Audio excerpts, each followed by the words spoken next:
Baik, Assalamualaikum warahmatullahi wabarakatuh. Saudara-saudara sekalian, kita lagi sekali bertemu di majlis ilmu untuk menceritakan tentang kanser darah yang ketiga, berturut-turut daripada malam saya cerita leukemia, limfoma semalam, dan malam ni kita tutup dengan cerita multiple myeloma. Cukup 3 ni dulu untuk kanser darah.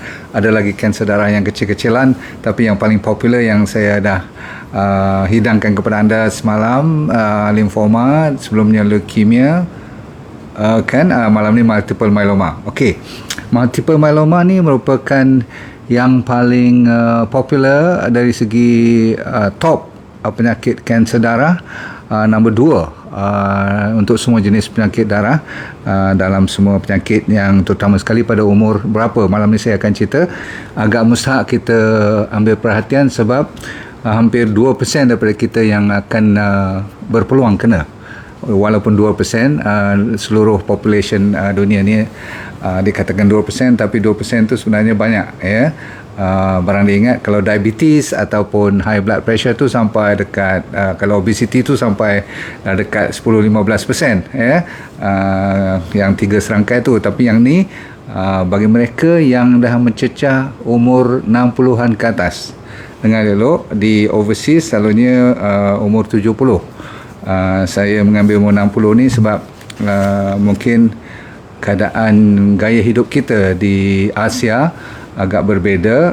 Di negara barat juga, orang yang Black African yang lebih cepat ataupun lebih senang kena penyakit multiple myeloma. Saya cerita, ya. Baik.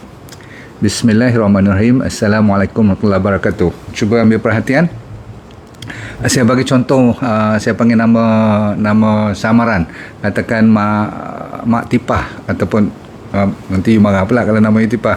Mak Limah ke siapa, ambil sebagai contoh. Katakan patient ni datang, dia umur 70 tahun, nak masuk dah, baru 69 tahun ni, tahun depan dia dah nak masuk 70. Dia datang komplain dengan constipation, dia sembelit, lepas tu dia suka komplain dia lawyer, dan dia tak ada appetite sekarang. Ni antara contohnya. Lepas tu dia kata dia selalu dahaga. Cuba you dengar, cerita dia. Lepas tu dia fatigue, dia letih, lesu, dan muka dia, anak pinak dia selalu kata dia dah pucat, dan kita tengok dia pun pucat juga. Dan dia datang dengan komplain yang paling dia tak tahan ialah sakit belakang. Susah betul nak sembahyang tu satu cerita lah, tapi nak bangun ke nak pergi toilet, dia masalahnya sakit belakang. Ini antara gejala ataupun sign and symptoms yang dia komplain kalau dia jumpa anda. Contoh, okey. Dan banyak lagi kasus-kasus ataupun pesakit-pesakit yang macam ni yang anda akan jumpa. Dan kalau anda sendiri melalui sedikit sebanyak masalah yang saya cerita macam ni, dan akan saya cerita lagi apa lagi komplain-komplain anda, maka you tolong ambil perhatian kalau berlaku pada anda. Sebab ada hampir dekat 40 ke 50% daripada pesakit multiple myeloma ni selalunya awalannya tidak ada sign and symptom langsung ataupun tidak ada komplain langsung. Cuma kalau terbuat dia punya blood test sahaja baru nampak, itu pun masih tidak ada komplain. Dan komplain-komplainnya seperti tadi dan juga beberapa komplain lain. Sebelum tu anda kena tahu multiple myeloma ni kanser yang datang daripada mana?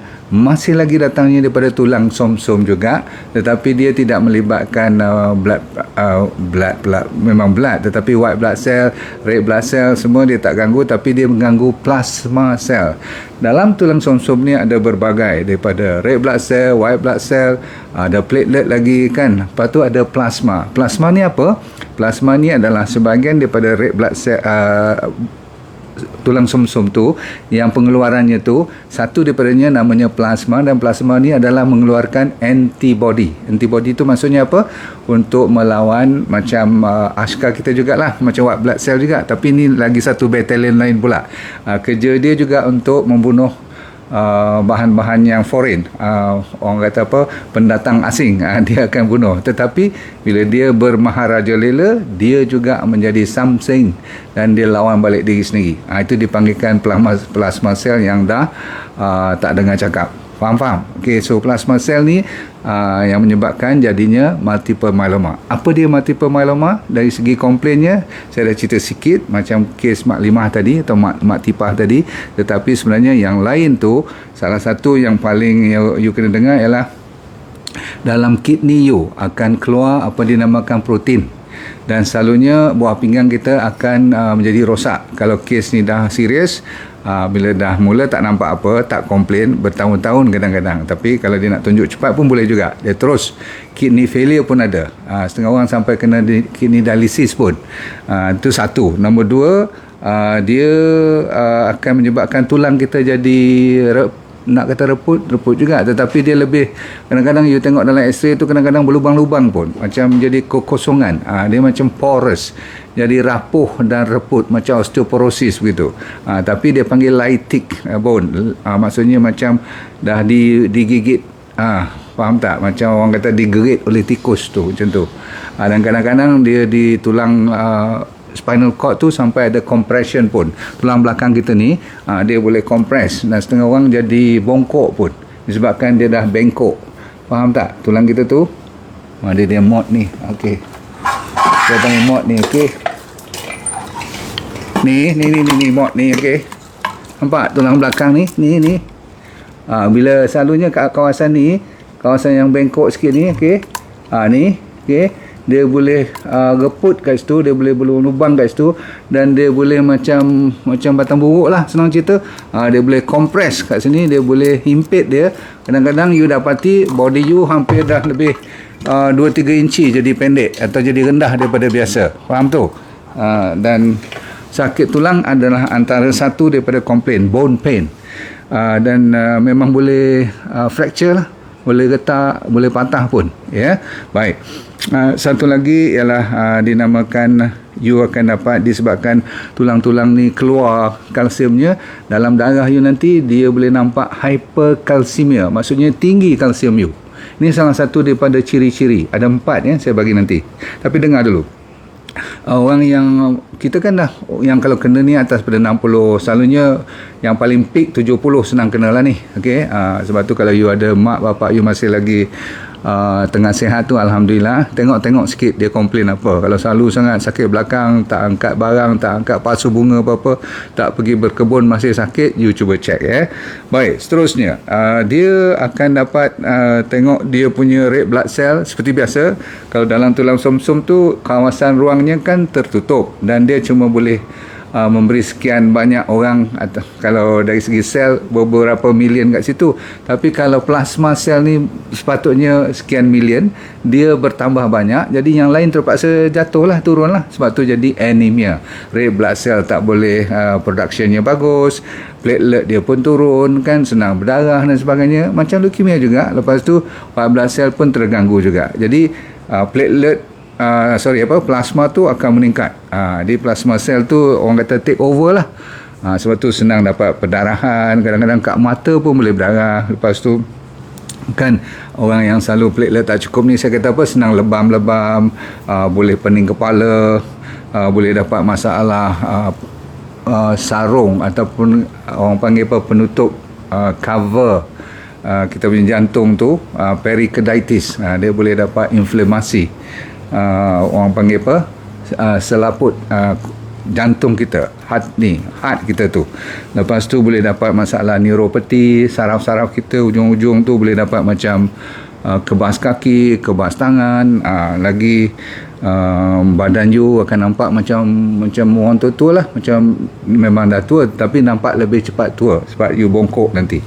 Baik, so sebab tu ada orang kalau nak ingatkan sakit multiple myeloma ni, dia ingat kepada CRAB, CRAB tu, C tu maksudnya you punya kalsium tinggi, R tu maksudnya renal failure, okay. A tu maksudnya anemia, B tu maksudnya bone pain. Jadi kalau ada CRAB ni, memang hidup kita memang kena jaga betul. Sebab apa? Kalau kita tak pandai jaga multiple myeloma ni, dia akan mengakibatkan kepada soalan saya dalam notis saya bagi petang tadi, berapa tahun lagi tinggal untuk kita ada baki hidup kita. Ini melalui sains ya. Memang Tuhan dah janjikan sekian waktu, tak boleh 1 saat lambat, 1 saat awal pun, tetapi dari segi pembelajaran kita memang Tuhan suruh kita fikirkan, tafakur sebentar, betul tak kalau plasma ni terlalu banyak, berapa tahun dia tinggal lagi. Baik, kalau kita tak buat apa-apa, selalunya kata orang antara 2 hingga 3 tahun kalau tak buat apa-apa. Okay. Tapi kalau kita merawat ataupun mencari kesembuhan cara yang sama ada moden ataupun secara alami ataupun dua-dua sekali lagi bagus, minimumnya akan dapat antara 3 hingga 7 tahun. Saya ulang, minimum 3 hingga 7 tahun. Tapi saya nak bagi malam ni supaya anda bersemangat. Memang tujuan saya pun itulah, memberi the latest news. Sekarang ni paling minimum patut you bertahan 10 tahun. Saya ulang, paling minimum you patut bertahan 10 tahun. Berarti boleh lebih tak? Boleh lah. Jadi kalau umur kita dah 60-70 tahun, kalau boleh antara dapat lagi 10 ke 20 tahun ekstra, kira dahsyat lah kan. Dah sampai umur 80 ataupun 90, cukup lah tu kan. Maksud saya ada peluang. Kalau macam dulu orang kata habislah 2-3 tahun paling maksimum zaman-zaman dulu ya, sebab sebab tu namanya multiple. Multiple-nya bukan satu tempat, dia boleh berbagai dan orang kata apa, banyak tempat dia boleh pergi. Multiple myeloma. Okay, alright, so kalau you dah tahu kanser ni dah terkenal sejak zaman-zaman ni piramid dulu, 3000 tahun sebelum Masihi lagi dah ada kes-kes macam ni. Tapi dia mula popular dan terdengar dan banyak orang dapat rawatan sejak tahun 1945. Alright. So kebelakangan ni 10 tahun yang lepas, sekarang tiba masanya saya cerita apa yang kena buat secepat mungkin. Nombor 1, bila ada komplain ni, you pergi jumpa oncologist secepat mungkin, pakar kanser lah, sebab ni di bawah kanser darah. Okay? Dan doktor akan buat beberapa test yang untuk mengkonfirmkan, memastikan ini adalah multiple myeloma. Ada caranya. Selalunya dia ambil darah, dan kali ni air kencing memainkan peranan yang besar juga. Sebab dalam kencing tu dia akan cek sama ada protein.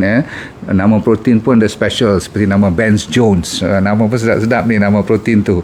You tak payah ingat lah nama-nama ni kan. Tapi dia punya ESR, ada satu test tu tinggi betul. Kalau doktor tengok anemia, ada protein dalam darah lagi yang tinggi kan. Lepas tu dalam air kencing, lepas tu tingginya kalsium. Memanglah uric acid pun macam orang kena gout pula tu kan.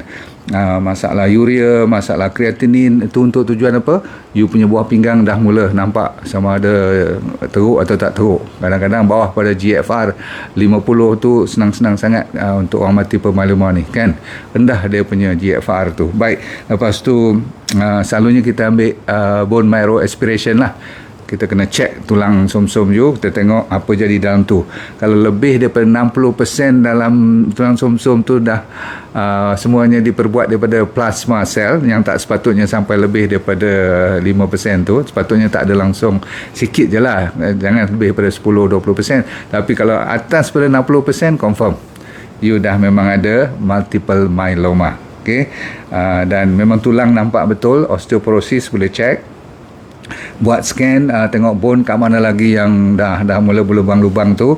Dan of course doktor selalu buat staging lah, staging 1, 2, 3. Untuk multiple myeloma ni stagingnya dia bagi 1, 2, 3 saja. Baik, cukup dulu. Sekarang penutup cerita ialah berita baik. Multiple myeloma zaman sekarang, saya dah kata apa, minimumnya harus 10 tahun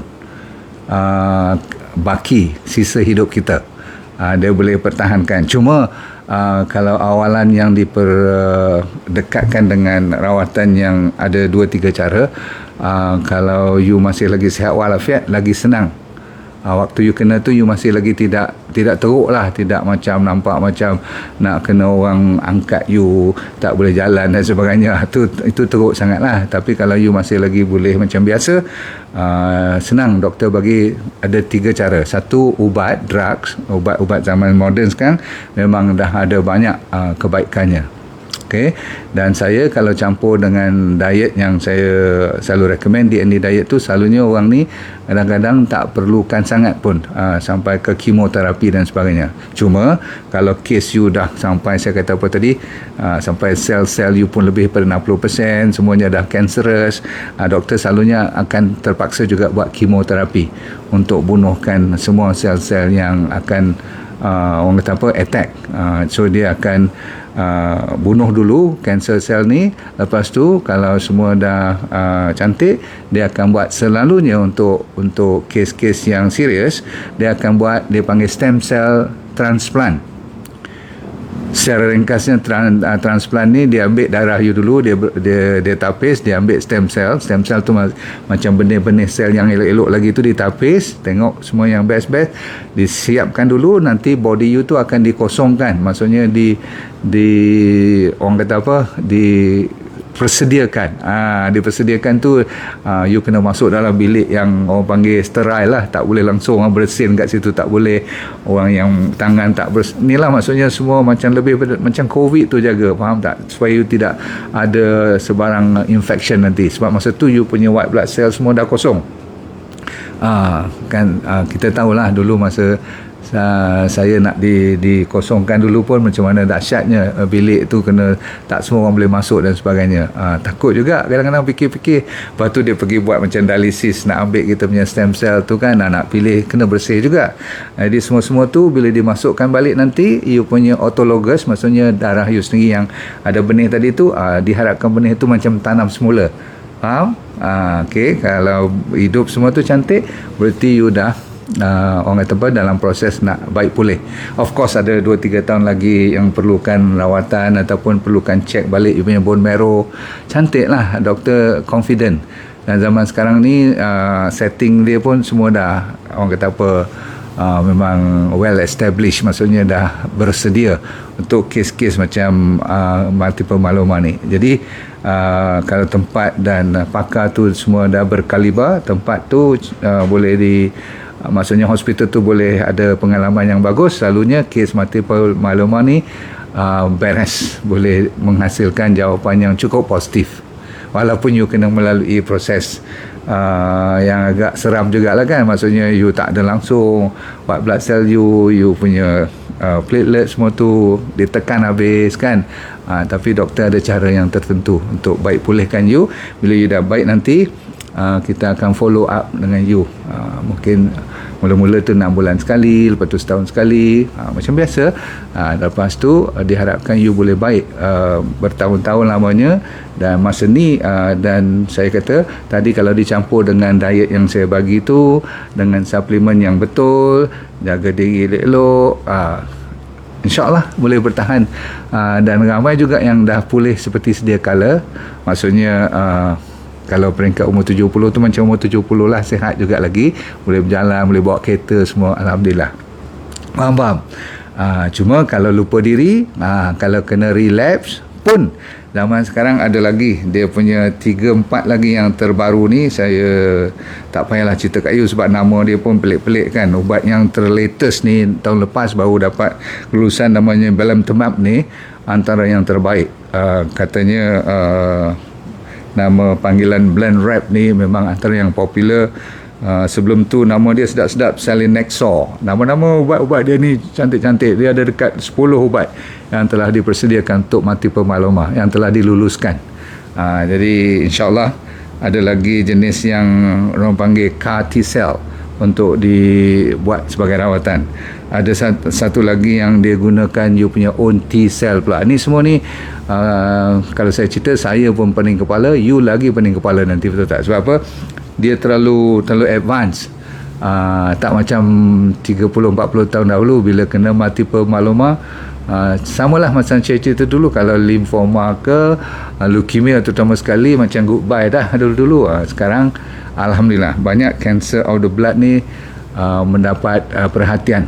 Sebab tu saya tak minta you terus buat cuma dengan diet sahaja.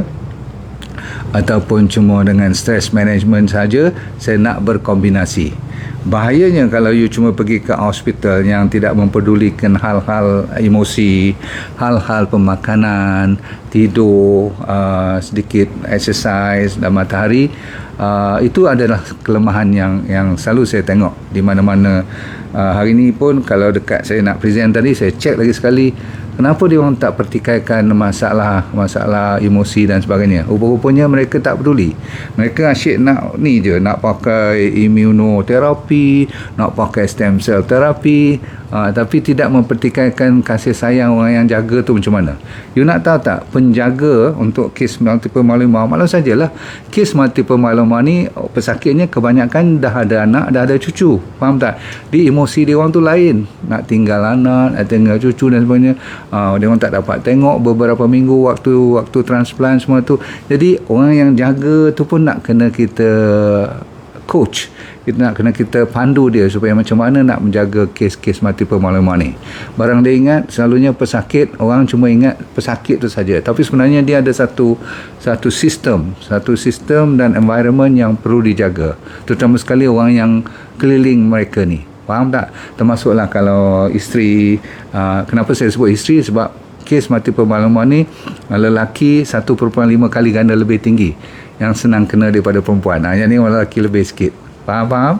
Jadi saya mengharapkan siapa yang menjaga orang ni kena very patient, kena banyak sabar, sebab dia bukan boleh baik dalam masa sebulan dua. Dia perlu masa. Faham? Jadi you boleh tahan melalui 1-2 tahun pertama tu, insyaAllah. Tapi masa dia dah baik tu, you kena lagi berhati-hati, macam precious lah, macam bernilai. Mak atau bapa you ni, ataupun suami atau isteri you ni kena jaga elok.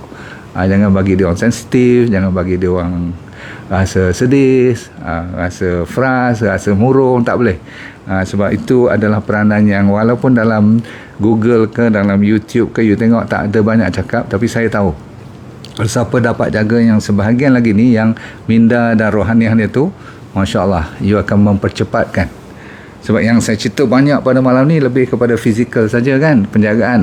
So jangan lupa kepada minda, pesakit ni kena bantu, kena jaga elok, dan make sure you beri kasih sayang yang betul-betul the best. Memang di hujung sisa hidupnya tu kita nak dia kalau boleh semacam sedia kala balik. Memang boleh pun, insyaAllah. Baik, sekian dulu pada malam ni saudara-saudara sekalian. Mengharapkan you dah dapat clear 3 jenis barah darah daripada kanak-kanak lagi, leukemia awal tu, lepas tu lymphoma yang saya sendiri dah berpengalaman. InsyaAllah malam ni saya dah habiskan cerita tentang multiple myeloma, yang saya juga ada adik-beradik yang kena multiple myeloma. Kita pun dulu tak faham sangat kenapa dia komplain ni, rupa-rupanya sejak kita belajar lagi sebagai doktor pun, kalau kita tak mendalami kita tak faham. Di malam ni Tuhan bagi kita meningkatkan sikit darjat kita untuk berilmu. Semoga kita boleh berkongsi dengan sesiapa saja yang sudi dengar. Boleh? Okey, sekian dulu saudara sekalian.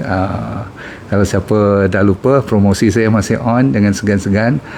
Sebab untuk multiple myeloma ni pun you perlukan suplemen yang cukup cantik ya, seperti Sanctuary oil, seperti jaga fiber up ya, you punya bakteria tu bagus, dan juga R-Extra untuk jaga mineral-mineral yang supaya kita mencukupi. Maklumlah multiple myeloma semua ni orang kanser selalunya tak lalu makan. Betul tak betul?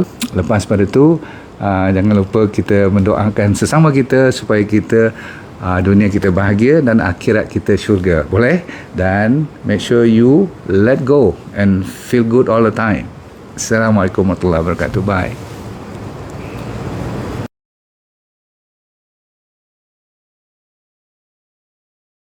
Assalamualaikum warahmatullahi wabarakatuh. Nama saya Dr. Nurdin Darus. Dulu pernah bekerja di Majlis Sukan Negara, Jabatan Psikiatri di University Hospital, dan lepas tu saya buat corporate program.